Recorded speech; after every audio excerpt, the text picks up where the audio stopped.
Assalamualaikum warahmatullahi wabarakatuh. A'udzubillahi minasyaitonirrajim. Bismillahirrahmanirrahim. Alhamdulillah. Alhamdulillahilladzi khalaqas samawati wal ardh. Asyhadu an la ilaha illallah wa asyhadu anna sayyidana Muhammadan abduhu wa rasuluh. Allahumma shalli wa sallim ala sayyidina Muhammad wa ala alihi wa ashabihi ajma'in. Pemirsa, sahabat dakwah bil hikmah yang dirahmati Allah Subhanahu wa taala, tiada henti lisan kita mengucapkan tahmid alhamdulillah. Tiada henti pula keluasan hati kita untuk memanjatkan, merasa bahwa semua yang Allah berikan ini merupakan nikmat terbesar. Sehingga dalam situasi apapun, kondisi apapun, kita selalu mensyukuri nikmatnya. Bahkan kita minum sekalipun, tidur sekalipun, termasuk makan yang kita nikmati itu betul-betul kita rasakan betapa nikmat yang luar biasa ketika mampu merasakan pahit, mampu merasakan manis, bahkan mampu merasakan kopi misalnya, atau merasakan rasa yang ada di alam ini. Itu merupakan anugerah yang luar biasa, dan itu Allah yang menciptakan kita segala-galanya. Allah berikan supaya kita menyadari bahwa semua itu adalah pemberian dari Allah Subhanahu wa taala. Selanjutnya mari kita bersenandung bersolawat Jibril.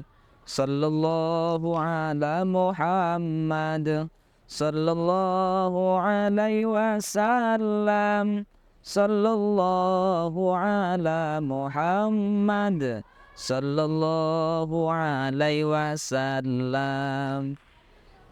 Pemirsa, sahabat dakwah bil hikmah yang dirahmati Allah Subhanahu wa taala, kecintaan dan kerinduan yang mendalam dari sanubari kita kepada junjungan kita Habibinal Karim Muhammad, selain ungkapan-ungkapan selawat itu merupakan perilaku yang kita cerminkan, perilaku yang kita contohkan dari apa yang telah dicontoh oleh Rasulullah Shallallahu Alaihi Wasallam. Pemirsa yang dirahmati Allah Subhanahu wa taala, pada kesempatan kali ini kita belajar dari kalimat amin. Ketika kita membaca surah Al-Fatihah atau berdoa, ada kalimat yang selalu kita ungkapkan, yaitu dengan kalimat amin. Perkenankan, kabulkan. Ya Allah, perkenankan. Ya Allah, kabulkan. Ini memiliki pelajaran yang berharga. Yang pertama, memiliki pelajaran bahwa kita adalah hamba yang memang mengakui kelemahan. Kenapa demikian? Karena siapa yang memohon, siapa yang meminta, berarti dia merasa dirinya rendah, merasa dirinya lemah, dan ada yang di atasnya yang maha kuasa, yaitu Allah Subhanahu wa taala.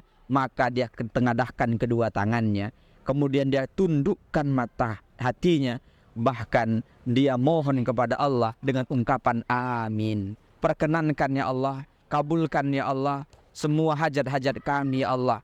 Ini ungkapan yang luar biasa, ini pengakuan yang sangat dahsyat sebagai seorang hamba yang Allah ciptakan penuh dengan kesempurnaan. Kemudian dia mengaku di hadapan Allah. Allah sangat senang bagi siapa yang sering mengungkapkan ungkapan amin. Perkenankan ya Allah, kabulkan ya Allah. Ini untuk merendahkan diri kita ke hadapan Allah Subhanahu wa taala, dan ini juga dalam rangka meninggikan setinggi-tingginya derajat Allah Subhanahu wa taala. Kita ungkapkan Allahu Akbar, Allahus Somad, semua kita tinggikan Allahur Rahmanur Rahim.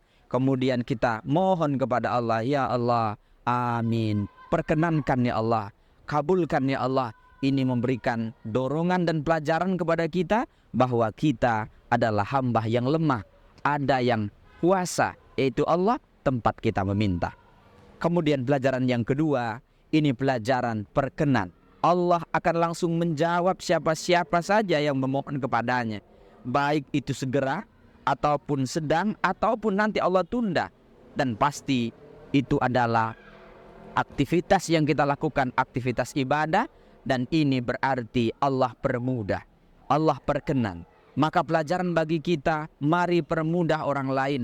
Yassiru wala tu'assiru. Permudah, jangan persulit. Fa inna ma'al usri yusra.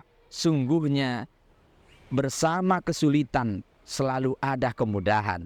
Inna ma'al usri yusra. Sungguh, sampai Allah kuatkan dengan harfu taukid, menunjukkan bahwa bersama. Ini bersamaan dengan kesulitan ada kemudahan. Maka jadikan pribadi kita untuk mempermudah urusan orang lain. Jangan kita persulit. Jangan ada ungkapan kalau bisa dipersulit kenapa dipermudah. Tapi sebaliknya, permudahlah kenapa harus dipersulit. Kalau bisa dipermudah kenapa harus dipersulit. Yassiru wala tu'assiru. Permudah, jangan engkau persulit.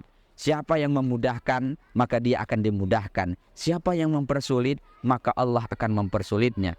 Dengan demikian, pelajaran yang kedua dari kita, untuk menjadi pribadi kita memiliki karakter, supaya kita mempermudah urusan orang lain. Mempermudah memberikan jalan keluar. Siapapun yang butuh pertolongan, tolonglah mereka. Siapa yang menginginkan minta pendapat, berilah pendapat kepada mereka. Siapa yang menginginkan nasihat, maka berikanlah nasihat kepada mereka. Bahkan siapa yang lapar, berikan mereka makan. Siapa yang haus, berikan mereka minum. Siapa yang butuh ilmu, berikan mereka ilmu. Ini adalah pelajaran bagi kita. Yassiru wala tu'assiru. Permudah, jangan persulit. Dan ini merupakan bagian dari ibadah kita di hadapan Allah Subhanahu wa ta'ala. Kenapa sulit hidup saya? Boleh jadi perbanyak. Kita selama ini terlalu banyak mempersulit orang lain. Tapi saya sudah berikan kemudahan. Tapi boleh jadi kemudahan yang engkau berikan bersyarat. Oleh karena itu, jadikan pribadi kita menjadi pribadi yang yassiru wala tu'assiru. Permudah, jangan dipersulit. Pelajaran berikutnya yaitu adalah pelajaran doa. Ini adalah memberikan aspek ibadah. Ad-doa muful ibadah. Amin itu adalah ungkapan doa. Berarti siapa yang berdoa pada hakikatnya sedang beribadah. Allah senang kepada mereka yang beribadah. Jangan merasa ragu, jangan merasa minder, apalagi merasa malu minta kepada Allah. Justru kita malulah minta kepada sesama. Mintalah kepada Allah sesungguhnya. Karena apa? Karena di situ ad-du'a mukhul ibadah. Doa itu adalah intinya adalah ibadah. Berarti kita dalam berdoa mengungkapkan amin itu bagian daripada ibadah di hadapan Allah Subhanahu wa taala. Pemirsa, dakwah bil hikmah yang dirahmati Allah Subhanahu wa taala, kita bersyukur kepada Allah, selalu tangan kita menengadahkan, mengungkapkan amin. Perkenankan ya Allah, kita menjadi pribadi juga yang selalu mengabulkan, memberikan jalan keluar dan mempermudah urusan orang lain. Demikian sebagai renungan kita bersama, mudah-mudahan bermanfaat. Aqulu qouli hadza nastaghfirullahal azim, ihdinas siratal mustaqim, wallahul muwaffiq ila aqwamit thoriq. Wassalamualaikum warahmatullahi wabarakatuh.